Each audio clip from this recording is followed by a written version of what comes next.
Chaturbhuj Jagannath कण्ठशोभितकौस्तुभः Padmanabha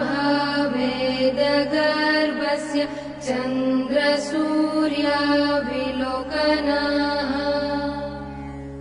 Chaturbhuj Jagannath कण्ठशोभितकौस्तुभः Padmanabha वेदगर्भस्य चन्द्रसूर्याविलोकनः